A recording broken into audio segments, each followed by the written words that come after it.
Hi everyone, exam medicine channel में आप सभी का स्वागत है। हम बात करेंगे यूपी ट्रिपल एससी द्वारा आयोजित परीक्षा मुख्य सेविका की जो परीक्षा है।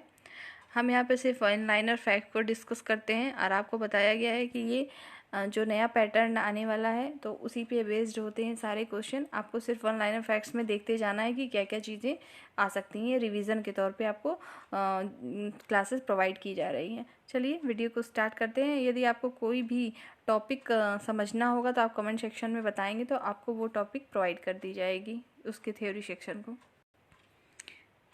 देखिए, आपको जैसा कि पहले भी बताया जा चुका है कि आपको सिर्फ केवल इसको ध्यान देना है, कई बार सुनना है, चीज़ें आपको याद हो जाएंगी। ये आपको ऑब्जेक्टिव रूप में भी दिखने को मिलेंगी। तो आपको सिर्फ इस सारे फैक्ट को जानना है कि ये क्या है। आपको इसीलिए ये वन लाइनर फैक्ट्स में दिया जाता है। और आपको अगर कोई भी टॉपिक जो आप में दिया गया है, अगर आपको थ्योरी सेक्शन चाहिए तो आप कमेंट सेक्शन में बताइएगा तो आपको चीज़ें प्रोवाइड की जाएंगी। देखिए, पहला इसमें दिया हुआ है कि केयर क्या है। तो क्या है ये कि एक गैर सरकारी और गैर सांप्रदायिक संस्था है। डायरेक्ट आपको पूछ दिया जाएगा तो आपको ऐसे ऑप्शन बताना होगा। नेक्स्ट देखेंगे, विश्व खाद्य व कृषि संगठन FAO जिसे कहते हैं। तो ये क्या है? तो कृषि, अर्थव्यवस्था, मत्स्य पालन और वन विभाग तथा पोषण, ये सभी इससे संबंधित हैं FAO से। क्वेश्चन आगे देखेंगे, अपर्याप्त पोषण के लक्षण में शामिल नहीं है। तो रंग या स्किन, मतलब अगर कोई बच्चा है उसकी स्किन का अगर कलर से आप ये नहीं जान सकते हैं कि उसके में पोषण क्या है, मतलब अपर्याप्त पोषण की मात्रा है या नहीं है। ठीक है, अगर कोई बच्चे का कलर सांवला है, गोरा है, तो उसे आप नहीं पहचान सकते, इसका मतलब ये है। आगे देखिए, दिया है कि 2009 में यूनिसेफ और WHO द्वारा BFHI को लागू किया गया था। तो BFHI का मतलब क्या होता है? तो बेबी फ्रेंडली हॉस्पिटल इनिशिएटिव। ठीक है, इसका फुल फॉर्म याद रखेंगे। इसका मतलब क्या होता है? Baby friendly hospital initiative. Next देखिए, दिया हुआ है आपका कि WHO और यूनिसेफ ने जीवन के पहले 1000 दिनों पर जोर दिया है, अर्थात यूट्रो मतलब गर्भावस्था में 270 और जन्म के बाद के 1 वर्ष को। ठीक है, टोटल 1000 जो दिन है उसकी काउंटिंग की गई है। मतलब 2 वर्ष और एक समय की अवधि को कहते हैं। तो इस समय को क्या कहेंगे? तो ग्रोइंग विंडो पीरियड कहेंगे। अगर आपसे डायरेक्ट पूछा जाए कि ग्रोइंग विंडो पीरियड क्या है तो आप बताएंगे 1000 दिनों को काउंट करते। 1000 दिन होंगे कैसे? तो पहला जब गर्भावस्था में, पूरा गर्भावस्था हमारा गर्भाकाल कितने का होता है? 270 दिन का। फिर जन्म के बाद 2 वर्ष को लेंगे। ठीक है, तो पूरा टोटल 1000 वर्ष आपके आ जाएंगे। आगे देखिए, WHO द्वारा स्वास्थ्य की परिभाषा क्या दी गई है? तो WHO ने दिया है कि न कि केवल बीमारी या दुर्बलता की अनुपस्थिति, बल्कि संपूर्ण शरीर, मानसिक और सामाजिक कल्याण की स्थिति। ये है परिभाषा WHO द्वारा स्वास्थ्य की। नेक्स्ट देखेंगे, परिवार एवं शिशु कल्याण के लिए सबसे बड़ा सरकारी कार्यक्रम क्या है? तो ICDS प्रोग्राम है। ठीक है, integrated child development scheme. CARE का फुल फॉर्म क्या होता है? कोऑपरेटिव अमेरिकन रिलीफ एंड्रीवेयर। ठीक है, एंड्रीवेयर। आगे देखेंगे, भारतीय बहुउद्देशीय भोजन को किसके द्वारा तैयार किया गया है? तो उसको तैयार किया गया है CFTRI के द्वारा। प्राकृतिक आपदा में कौन सी संख्या तुरंत सहायता प्रदान करती है? मतलब जो प्राकृतिक आपदा है उसके लिए कौन सी संस्था तुरंत? तो रेड क्रॉस। याद रखिएगा, देगा कि प्राकृतिक आपदा के लिए कौन सा है। आपका ऑप्शन रहेगा यूनिसेफ, WHO, ये सब, तो आपको बताना है रेड क्रॉस। यूनिसेफ के बारे में कुछ चीज़ें देख लीजिए। यहाँ पे दिया हुआ है कि United Nation International Children's Emergency Fund, इसका फुल फॉर्म होता है। ये फुल फॉर्म था पहले, लेकिन 1953 में इसमें परिवर्तन किया गया है। अब इसे क्या कहते हैं? यूनाइटेड नेशंस चिल्ड्रन फंड, लेकिन शॉर्ट में इसको यही लिखते हैं, यूनिसेफ ही लिखेंगे, UNICEF, लेकिन इसको अब बोलते क्या है? United Nation Children Fund. पहले पूछे तो आप बताएंगे United Nation International Children's Emergency Fund. तो इसमें से इमरजेंसी वर्ड को और इसको इंटरनेशनल वर्ड को वो हटा दिया गया है। आगे देखेंगे, एक राष्ट्रीय संस्था जो सामाजिक एवं अन्य अपंग बालकों के लिए कार्यरत है वो कौन सी होती है? तो CSWB है, राष्ट्रीय पोषण संस्था, NIN। ठीक है, कहाँ है तो हैदराबाद में है। देखिए प्रारंभ में इसका नाम कुनूर प्रयोगशाला था। ठीक है, राष्ट्रीय पोषण संस्था का प्रारंभ में नाम क्या था? कुनूर प्रयोगशाला था। जब ये कुनूर कहाँ है? तमिलनाडु में था तब। नेक्स्ट देखिए, भारतीय रेड क्रॉस सोसाइटी की शाखा होती है, प्रत्येक कस्बे में होती है। राष्ट्रीय जन सहयोग एवं बाल विकास संगठन NIPCCD की स्थापना कब हुई थी? 4 जुलाई 1975 को। राष्ट्रीय जन सहयोग एवं बाल विकास संगठन की स्थापना कब हुई? 4 जुलाई 1975 को। नेक्स्ट देखिए अगला आपका इसमें दिया हुआ है कि विश्व स्वास्थ्य संगठन की स्थापना के बारे में कुछ चीज़ें। देखिए 1900, इससे रिलेटेड 3 डेट आपको देखने को मिलते हैं, मतलब WHO 1945, 1946, 1948, तीनों के बारे में अच्छे से जान लीजिए।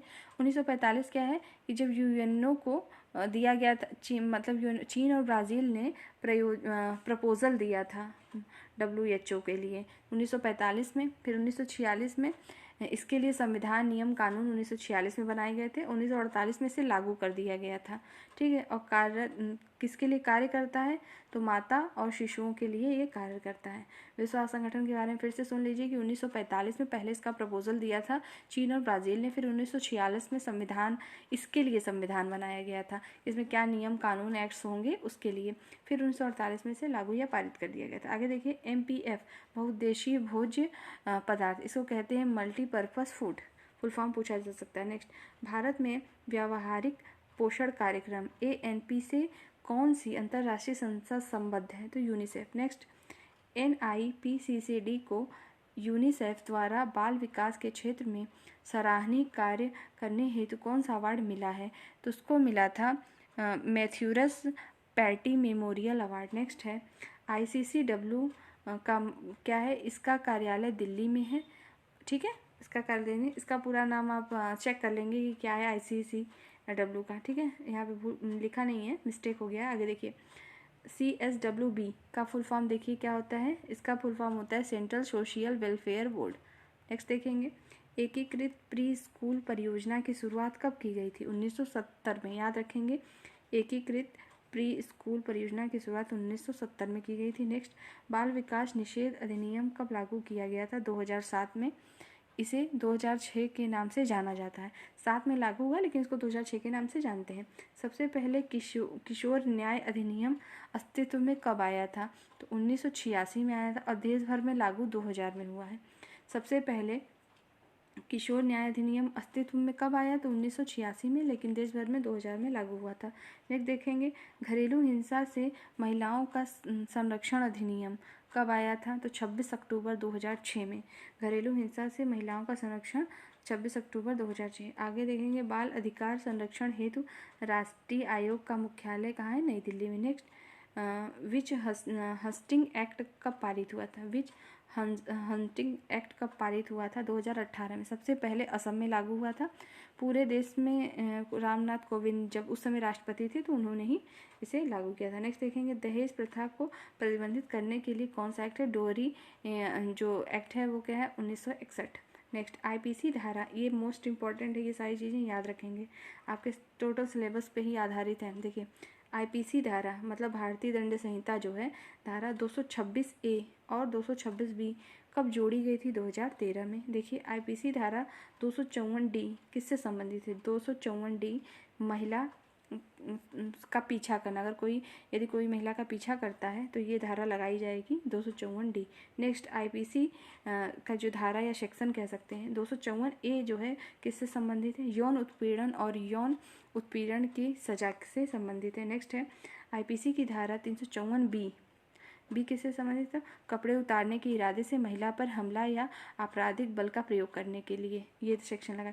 अगर किसी महिला का पीछा कोई करेगा तो उसके लिए धारा 354D लगाई जाएगी।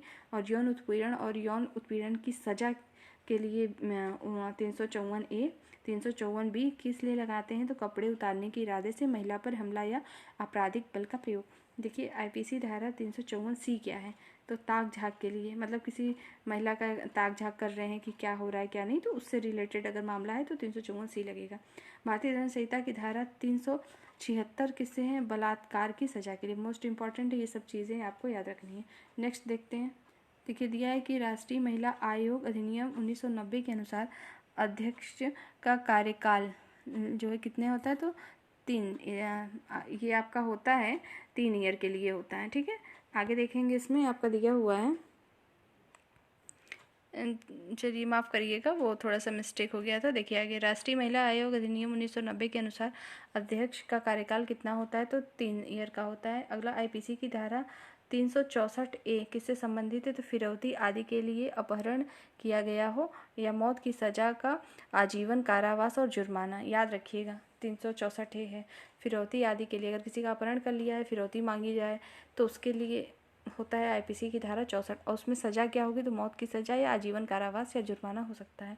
आगे देखेंगे, आपराधिक कानून अधिनियम में संशोधन करने के लिए गठित समिति थी, कौन सी थी, तो जस्टिस वर्मा कमेटी थी। नेक्स्ट, आईपीसी की धारा 509 किससे संबंधित है, छेड़छाड़ से संबंधित है।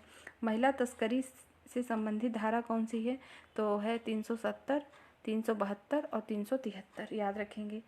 अगला देखेंगे, घरेलू हिंसा से महिलाओं का संरक्षण अधिनियम, तो 205 में प्रस्तावित था, 2006 से लागू हुआ है। आईपीसी की धारा 498, एक विवाहित महिला को आपराधिक इरादे से बहलाना या ले जाना या हिरासत में ले लेना। ठीक है, ये आईपीसी धारा 498 से संबंधित है। एसिड अटैक मोस्ट इंपॉर्टेंट है, इस समय ये सब घटनाएं ज़्यादा हो रही हैं, याद रखेंगे। एसिड अटैक का अपराध धारा कौन कौन सी से संबंधित है, 326, 320, 322। फिर से सुनिए, 326, 320, 322 एसिड अटैक से संबंधित है। नेक्स्ट, भारतीय किशोर अपराध अधिनियम 2000 को प्रतिस्थापित किया गया किशोर न्याय विधेयक 2015 के द्वारा। याद रखेंगे, भारतीय किशोर अपराध अधिनियम 2000 में 7 साल की सज़ा और जुर्माना है। नेक्स्ट है, टोडलर क्या है, तो 1 से 3 साल तक के बच्चे को कहेंगे टोडलर। ठीक है, ये आयु जो होगी, आयु वर्ग के बच्चे को टोडलर कहेंगे। नेक्स्ट, जन्म के समय शिशु की सामान्य ऊंचाई कितनी होती है, तो 50 सेंटीमीटर होती है। जन्म के समय एक बच्चे के सिर का घेरा सामान्य से अधिक होना क्या कहलाएगा, इसे कहेंगे हम हाइक्लोरोसेफ्लॉन, हाइक्लोरोसेफ्लॉन कहते हैं इसे। ठीक है, नेक्स्ट देखेंगे, 1 से 3 वर्ष के बच्चे की लंबाई प्रति वर्ष की दर कितनी दर से बढ़ती है, तो 7.5 सेंटीमीटर की दर से बढ़ती है। न्यूट्रिशन शब्द की उत्पत्ति किससे हुई है, तो न्यूट्रिएंट्स से हुई है। और नेक्स्ट, राष्ट्रीय मलेरिया नियंत्रण कार्यक्रम प्रारंभ किया गया था 1953 में। नेक्स्ट आपका है, मल्टी ड्रग थेरेपी का संबंध किससे है, तो कुष्ठ रोग से है। नेक्स्ट, डॉट्स थेरेपी का संबंध किससे है, ये भी क्षय रोग से है, ट्यूबरकुलोसिस। हिंदू विवाह की एक आवश्यक शर्त क्या है, सप्तपदी मतलब 7 फेरे। नेक्स्ट, हिंदू धर्मशास्त्र मतानुसार एक ब्राह्मण स्त्री का वैश्य वर्ण के पुरुष के साथ विवाह संबोधित क्या करता है, तो प्रतिलोम विवाह, मतलब अगर उच्च कुल की लड़की है और निम्न कुल का लड़का है, तो प्रतिलोम विवाह कहते हैं। ठीक है, तो ये रहे आज के one liner facts. Next video में नए फैक्ट्स के साथ फिर उपस्थित होंगे, तब तक के लिए टेक केयर, जय हिंद।